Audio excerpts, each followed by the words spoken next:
نہیں بالکل منع نہیں, میں نے تو کہا ہے بالکل اللہ کی عوام کو منع نہیں کتاب کرنا پڑھنے چاہیے, کی دعوت دینی چاہیے نا. بہت زیادہ اسی چیز کی ضرورت ہے. ہم نے قرآن چھوڑ دیا ہے, اس لیے اب ہم ٹھوکریں کھا رہے ہوتے ہیں, ہم تصوف کی راہ میں ٹھوکریں کھا رہے ہیں, ہم فلاں راہ میں ٹھوکریں اس لیے کھا رہے ہیں, ہم نے قرآن کو چھوڑ دیا ہے. آپ تک جو ہے نا کوئی ایسا کلپ پہنچا نہیں ہے جو آپ یہ کہہ رہے ہیں نا کہ وہ کوئی سنجیدہ اہل علم تک, میں نے نہیں سنا اس کو کہتے ہوئے, سنجیدہ اہل علم ہی کہہ رہے ہیں, اپنے ہی فرقے والوں کو کہہ رہے ہیں نہیں بھائی یہ تمہارے لیے نہیں کتاب, یہ علماء کے لیے, یہ صوفیہ کے لیے, یہ مفسرین کے لیے, تمہارا کام نہیں ہے, جاؤ کام کرو. افسوس کی بات ہے کہ اگر تو یہ چیز سر ہے, یہ بہت زیادہ ہے, یہ تو میں رجوع کر لیتا ہوں جملے سے, نہیں بہت زیادہ ہے. ہمارے تنظیم میں ہمارے اساتذہ زور دیتے تھے قرآن پاک پر. ہم نے جس وقت حدیث پڑھنا شروع کی تھی اس سے پہلے وہ کہتے تھے قرآن پہ مہارت حاصل کرو بیٹا, حدیث پھر سمجھ میں آتی ہے, ورنہ حدیث سمجھ ہی نہیں آتی. صحیح.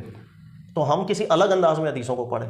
اگر ہمارے یہاں میں نے بھی آج کل غور کیا ہے کہ قرآن پاک اور اس کی تفسیر پہ مہارت بالکل نہیں ہوتی, اور ڈائریکٹلی حدیث پڑھ رہے ہوتے ہیں, پھر ٹھوکرے بھی کھاتے ہیں. قرآن تو بنیاد ہے ہماری سر, اس کے بغیر پچھلی قوموں کی کچھ باتیں اگر انسان کو پتہ چل جاتی ہیں تو بہت اچھی بات ہے. بالکل ان پڑھ, دیکھو النبی الامی, یہ امت بھی امی جین ہے. قرآن پاک میں ذکر ہے امیین کون تھے, جو بہت پڑھے لکھے نہیں تھے. ایسے یہ تو قرآن نازل ہی ان کے لیے ہوا تھا جو امیین تھے. تو اگر میں بولوں بھائی آپ امی ہیں, قرآن آپ ابے قرآن تو نازل ہی ہوا تھا امیین کے لیے کہ تم امی ہو, تم پڑھو, تم پھر امی سے وہاں نکل جاؤ گے کہ جہاں کوئی اور نہیں پہنچ سکتا. تو میں اگر امیین کو منع کر دوں کہ قرآن آپ نہ پڑھے, میں تو قرآن کے خلاف ہوں. یہاں پر ایک بات آپ کی اور کاٹتا ہوں.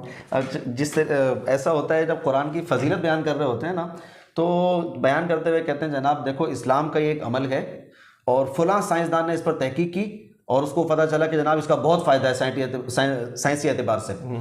اب جناب وہ دیکھتا ہے اچھا قرآن میں بھی یہ آیا گیا, تو وہ قرآن کھول کے دیکھتا ہے, وہ دیکھتا ہے ہاں بھی قرآن میں بھی یہ ہے, لہٰذا وہ قرآن پر ایمان لے آتا ہے, مسلمان ہو جاتا ہے. تو ایک غیر مسلم جس کو عربی دور دور تک نہیں آتی, ان کو صرف انگریزی آتی ہے, وہ قرآن کے ایک عمل کو پڑھتا ہے, قرآن سے اسٹڈی کرتا ہے, ہم بڑے فضائل کے ساتھ اس کو بیان کر رہے ہوتے ہیں, لیکن عام مسلمان کو روک رہے ہوتے ہیں, گھروں میں خواتین کو روک رہے ہوتے ہیں. افسوس کی بات ہے, روکنا نہیں چاہیے.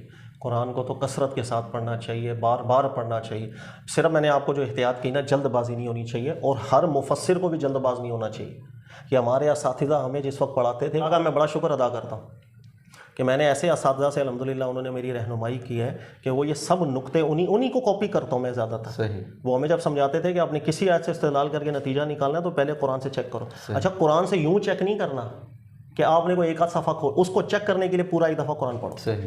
آپ کے ذہن میں ہو میں اس کو چیک کر رہا ہوں, اس فوکس کے ساتھ پڑھو, خود ہی پتہ لگ جائے گا. تو اس میں تو ٹائم بھی بہت لگتا ہے, محنت بھی بہت چاہیے سر, محنت بہت لگتی ہے. لیکن پھر قرآن جب اتنی دفعہ آپ کی نظروں کے سامنے گزرتا ہے, میں نے آپ کو کہا نا کہ رب تو بعد میں کھولتا ہے, یہ تو خزانے بہت. جس طریقے سے ایک مرتبہ آپ نے بیان نہیں کیا تھا, اپن گفتگو کر رہے تھے موسیٰ علیہ السلام کا واقعہ, قرآن پاک میں کئی جگہ پر آیا ہے, لیکن اللہ نے ہر جگہ مختصر مختصر مختصر بیان کیا, سورہ قصص میں تفصیل سے بیان کیا. تو اگر ایک ایک جگہ سے ہم پڑھ رہے تھے تو کچھ باتیں رہ رہی تھی اس کے اندر, اور جب ساری پڑھ لیا تو سارے شکوک و شبہات پورا نقشہ بالکل وہ